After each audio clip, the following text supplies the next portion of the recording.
Bonjour à tous. L'éternité est au cœur de l'espérance chrétienne. Ce que nous attendons, c'est la résurrection des corps pour vivre les délices éternelles auprès de Dieu. Mais reconnaissons que lorsque nous y pensons, nous atteignons vite nos limites. Pourquoi? Parce que c'est une expérience qui nous échappe. Comment cela va se passer? Nous savons que les larmes seront essuyées, la souffrance prendra fin, la mort aura disparu et le péché sera un lointain souvenir. Mais reconnaissons que c'est difficile à imaginer tant nous sommes habitués au contraire. Essayez par exemple d'expliquer ce qu'est l'électricité à un pygmée qui a toujours vécu dans la forêt. Alors, c'est comme si un éclair passait dans un tuyau, non pas un tuyau, dans une corde, et cette corde vient dans ta maison pour mettre l'éclair dans ta maison pour que tu puisses y voir. Voilà. Je ne sais pas si cette explication vous convient, mais elle fait un petit peu frémir.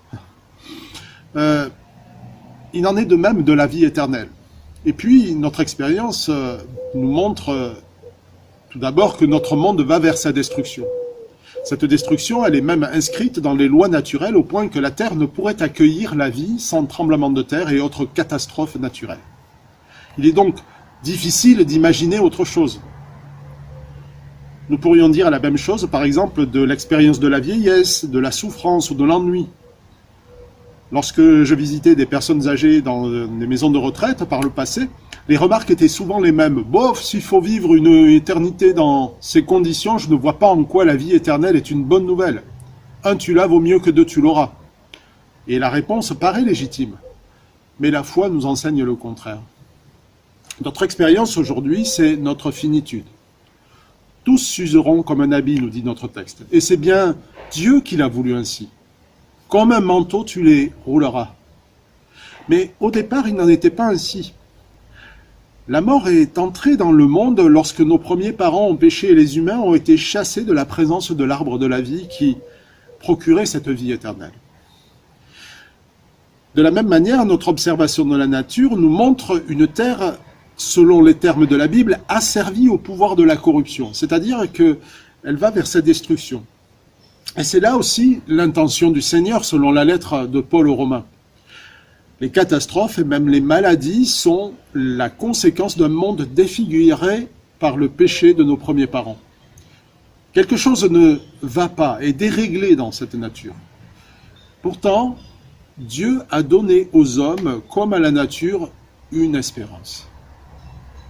Le Fils de Dieu qui est venu sur cette terre mourir sur une croix pour purifier les pécheurs de leurs fautes est aussi celui qui a posé les fondations du monde. Autrement dit, les lois qui la régissent.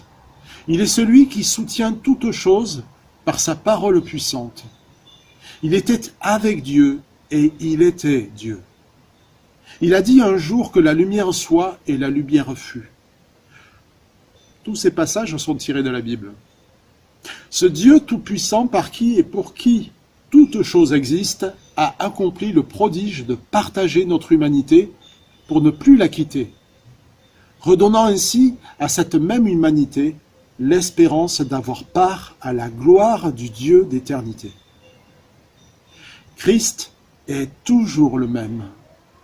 Et la fin de notre épître aux Hébreux nous dit même qu'il est le même hier, aujourd'hui et éternellement. Il n'a pas de début et il n'a pas de fin. C'est une des affirmations fortes de notre lettre aux Hébreux.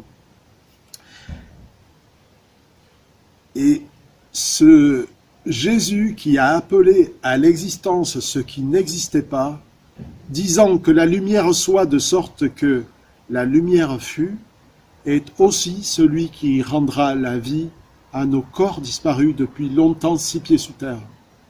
Et c'est lui qui posera les fondations d'une nouvelle terre et de nouveaux cieux où la justice habitera. Et la corruption aura disparu.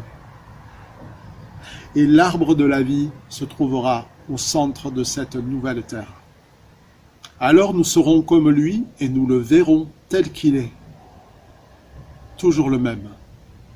Voilà notre espérance. Bonne journée à chacun.